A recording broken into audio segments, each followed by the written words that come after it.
Hi friends, నా పేరు హరినాగనంద్. మీరు చూస్తున్నారు short and hub channel. TSL PRB events ఏవైతే 11/2/2019 మీద ఈవెంట్స్ అనేది జరగడం జరిగిందో వాటికి సంబంధించినటువంటి 800 మీటర్స్ మీద రిట్ పిటిషన్ అనేది ఫైల్ అయిందని చెప్పేసి వాటికి సంబంధించినటువంటి నెంబర్లు కూడా నేను నిన్న వీడియోలో చూపించడం జరిగింది. సో దానికి సంబంధించిన అప్డేటు ఈరోజు ఈ వీడియో ద్వారా తెలుసుకోబోతున్నాం. సో మన ఛానల్ని సబ్స్క్రైబ్ చేసి బెల్ ఐకాన్ ప్రెస్ చేయడం ద్వారా కరెంట్ అఫైర్స్, అన్ని కాంపిటేటివ్ ఎగ్జామ్స్ సంబంధించిన కరెంట్ అఫైర్స్, అలాగే విద్యా, ఉద్యోగం మరియు ప్రభుత్వ పథకాలకు సంబంధించిన అన్ని అప్డేట్స్ అనేది అందించబడతాయి. అలాగే మన ఛానల్కి సంబంధించిన అఫీషియల్ వెబ్సైట్ shortandhub.com ద్వారా కూడా మీరు ఈ ఇన్ఫర్మేషన్ అనేది PDF ఫైల్స్ కూడా మీరు పొందే అవకాశం ఉంటుంది. దానికి సంబంధించిన లింక్ అనేది కింద డిస్క్రిప్షన్ బాక్స్లో ఇస్తాను, మీరు అక్కడి నుంచి డౌన్లోడ్ చేసుకోవచ్చు. సో మనం ఈరోజు ఈ టాపిక్లో పోతే ఈ ఈవెంట్స్కి సంబంధించినటువంటి 3 అప్డేట్స్ అనేది ఈరోజు చెప్పడానికి ప్రయత్నం చేస్తాను. సో ఒక రిట్ పిటిషన్ ద్వారా కూడా కొంతమంది ఈ చెస్ట్ అనేది కొలిచేటప్పుడు అనుకున్నంత 5 రాలేదని చెప్పేసి కొంతమందిని రిజెక్ట్ చేయడం జరిగింది.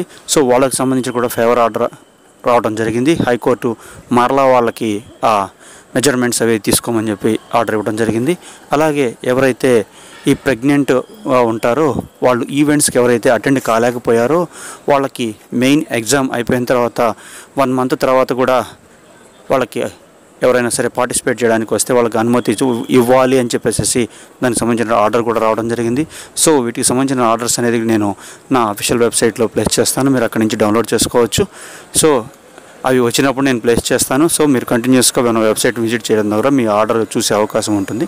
దాంతోపాటు ఏదైతే 11/2/2019 ఈ ఈవెంట్స్ 800 మీటర్స్ అనేది దాంట్లో ఎవరైతే క్వాలిఫై కాలేదో, అంటే 12/2/2019కి 11/2/2019కి ఒకే రకంగా జరపకుండా కూడా 2 విధాలుగా ఈ ఈవెంట్స్ అనేది జరపడం జరిగింది. సో ఎవరైతే ఈ 11/2/2019 800 మీటర్స్ ఎవరైతే డిస్క్వాలిఫై అయ్యారో వాళ్ళకి మళ్ళీ ఆ రోజు ఎవరైతే పాల్గొన్నారో వాళ్ళందరికీ కూడా మరలా ఈవెంట్స్ అనేది కండక్ట్ చేయమని చెప్పేసి చెప్పడం జరిగింది.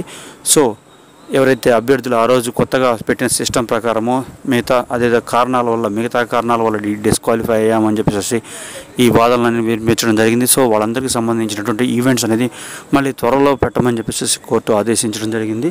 సో ఇప్పటి వరకు ఉన్న సమాచారం ప్రకారం ఆ ఈవెంట్స్ కూడా త్వరలోనే పెడతారని చెప్పేసి తెలియజేస్తున్నారు. సో ఏదేమైనప్పటికీ కూడా ఈ ఈవెంట్స్కి సంబంధించినటువంటి పూర్తి అప్డేట్స్, అలాగే మనం ఈ వీడియోలో చెప్పుకున్నటువంటి అన్ని అప్డేట్స్ గురించి మన అఫీషియల్ వెబ్సైట్ విజిట్ చేయడం ద్వారా మీరు పూర్తి ఇన్ఫర్మేషన్ అనేది పొందే అవకాశం ఉంటుంది.